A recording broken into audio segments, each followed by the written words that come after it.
أعوذ بالله من الشيطان الرجيم فإن خفتم ألا يقيما حدود الله فلا جناح عليهما فيما افتدت به وتلك حدود الله۔ محترم سامعین، اہم مسئلہ ہے، اس کی مختصر سی وضاحت آپ کی خدمت میں رکھنا چاہتا ہوں، اور یہ پیش آمدہ مسئلہ ہے، بلکہ کل بعض احباب اس حوالے سے کچھ تفصیل بھی مانگ رہے تھے، لیکن میں صرف اشارہ کرتا ہوں۔ قرآن و حدیث کی روشنی میں شادی کے بعد باوجود کسی بھی مرد کو عورت سے علیحدگی کی اجازت ہے، اپنا حق شرعی استعمال کرتے ہوئے وہ عورت کو اپنے سے الگ کر سکتا ہے، جس کو ہم شرعی اصطلاح میں طلاق کہتے ہیں۔ یہ مرد کا حق ہے اور اس کا خاص شرعی طریقہ کار ہے۔ اس کے مقابل ایک حق رب تعالی نے عورت کو بھی دیا ہے۔ کسی بھی وجہ سے عورت اپنے شوہر سے علیحدگی چاہتی ہے، نانو نفقے کی پرابلم ہو، اس کو رہائش کا مسئلہ ہو، کوئی بھی شرعی پرابلم جس کی بنیاد پر شریعت نے اسے شوہر سے علیحدگی کی اجازت دی ہے، تو وہ عورت قاضی اور جج کے پاس جا کر شوہر سے علیحدگی کا مطالبہ اور تقاضا کر سکتی ہے۔ شرعی اصطلاح میں اس کو خلا کہتے ہیں، الخل، جس کا مطلب ہوتا ہے شوہر سے علیحدگی اور جدائی۔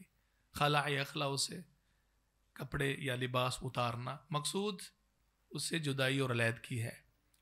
تو جیسے رب تعالیٰ نے مرد کو حق دیا ہے، وہ اپنے اس فیصلے اور ڈیسیژن میں حق بجانب ہے یا حق بجانب نہیں۔ طلاق سے عورت اپنی مخصوص شرائط سے نکاح سے نکل جائے گی۔ اسی طرح شریعت نے باقاعدہ ایک خلا کا سسٹم رکھا ہے، اور وہ پورے کا پورا حق عورت کا ہے۔ اگر تو وہ شرعی تقاضے کے مطابق شوہر سے تنہائی مانگتی ہے، بہتر تو یہ ہے کہ صلح و صفائی سے علیحدگی ہو جائے، آخر کچھ عرصہ گزارا ہے، زوجیت میں رہی ہے، تو شوہر کو بخوشی علیحدہ ہونے کی اجازت دینی چاہیے۔ لیکن اگر بالفرض وہ نہیں مانتا تو اس میں کوئی شک و شبہ نہیں ہے کہ عقل بھی اور اس طرح شریعت بھی اس چیز کی اجازت دیتی ہے کہ عورت کو علیحدگی کا اختیار ہونا چاہیے۔ یہی وجہ کہ بحمداللہ ہماری عدالتوں میں یہ عورت کا حق تسلیم کیا گیا ہے، اور بعذر شرعی، اور کبھی ایسے بھی ہو سکتا ہے کہ وہ جھوٹ بولتی ہو، اور اس قسم کی وجوہات جس کا حقیقت سے کوئی تعلق نہ ہو، غیر شرعی بھی وجوہات اور ریزنز ہو سکتی ہے، لیکن اس صورت میں عورت گناہ گار ہوگی۔ سنن نبی داود کی حدیث ہے، رسول معظم صلی اللہ علیہ وسلم کا فرمان عالی ہے کہ جو عورت بھی اپنے شوہر سے بلا وجہ فی غیر ما بأس، کوئی خاص شرعی عذر نہیں ہے، وہ تنہائی اور جدائی اختیار کرتی ہے، طلاق یا خلع کا مطالبہ کرتی ہے، فحرام علیہا رائحۃ الجنہ، ایسی عورت پر جنت کی خوشبو بھی حرام ہے۔ وہ ہے کہ یہ گناہ کبیرہ ہے بلا عذر، لیکن کوئی عذر شرعی ہے تو عدالت میں پیش ہو کر وہ اپنا دعویٰ دائر کر سکتی ہے، جس طرح کہ رسول اللہ صلی اللہ علیہ وسلم سے ثابت ہے۔ بخاری وغیرہ میں یہ روایات موجود ہیں کہ ثابت بن قیس رضی اللہ تعالی عنہ کی زوجہ محترمہ حبیبہ بنت سہل الانصاری وہ تشریف لائیں، کہتی ہیں اللہ کے رسول، میں ان سے علیحدگی چاہتی ہوں۔ بہرحال لمبی حدیث ہے۔ رسول اللہ صلی اللہ علیہ وسلم نے فرمایا کہ اس نے تجھے مہر دیا، اس نے کہا جی مجھے باغ دیا ہے، تو میں پھر اس کو واپس کرنا پڑے گا۔ کہتی ٹھیک ہے۔ تو عورت کی شوہر سے اس صورت میں کہ جب کہ عورت شوہر کے ساتھ زندگی بسر نہیں کرنا چاہتی اور اس نے پورے غور و فکر کے بعد یہ فیصلہ کر لیا کہ میں نے علیحدگی ہی اختیار کرنی ہے، تو یہ علیحدگی پنچایت یا قاضی یا جج کی موجودگی میں اس کے فیصلے کی روشنی میں باعوض ہوگی.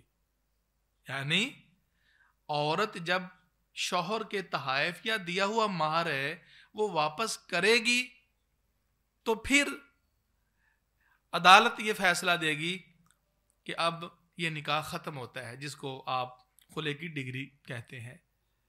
تو شوہر کو بلایا جائے گا، بارض و رغبت مان جائے تو ٹھیک ہے، لیکن اس کی اجازت اور پرمیشن عورت کے خلع کے لیے شرط نہیں ہے.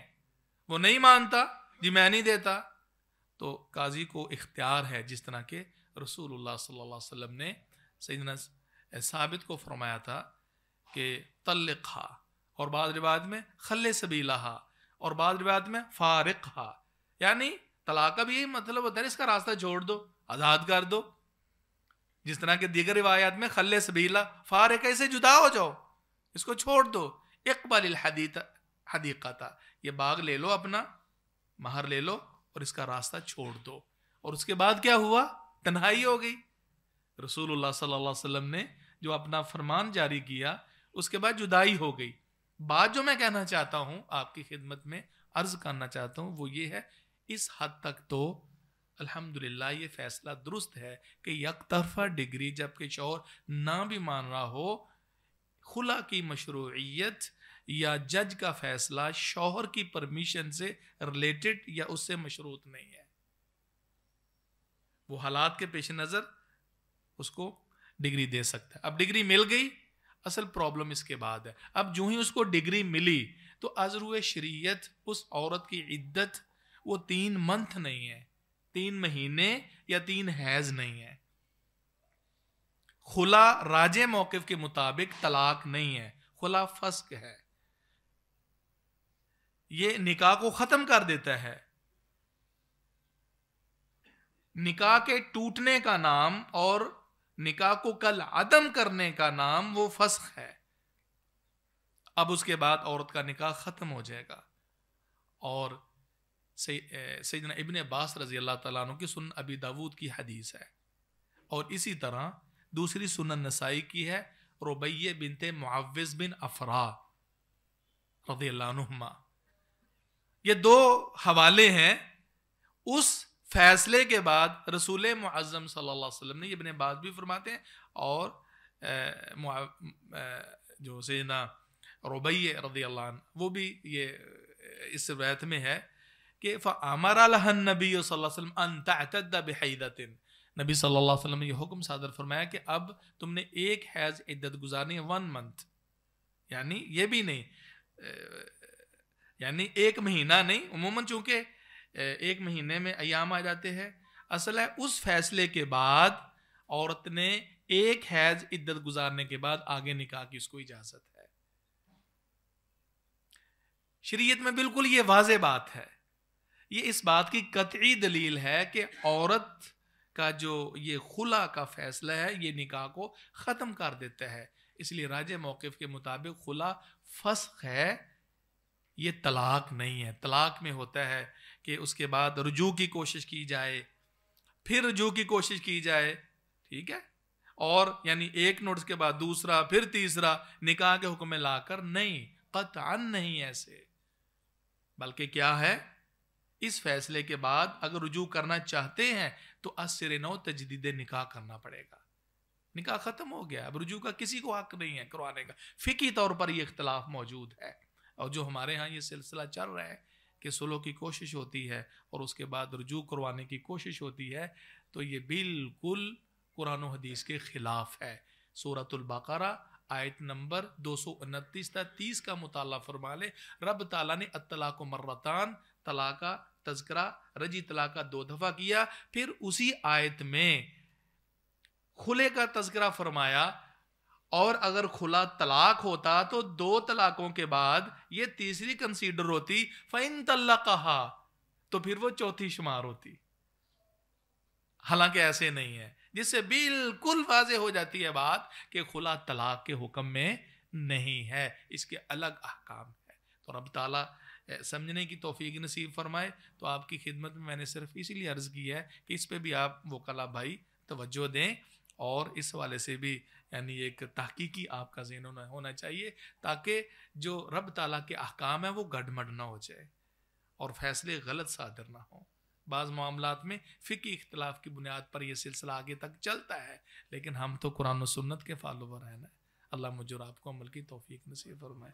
سبحانک اللہم و بحمدک، اشہد ان لا الہ الا انت، استغفرک و اتوب الیک۔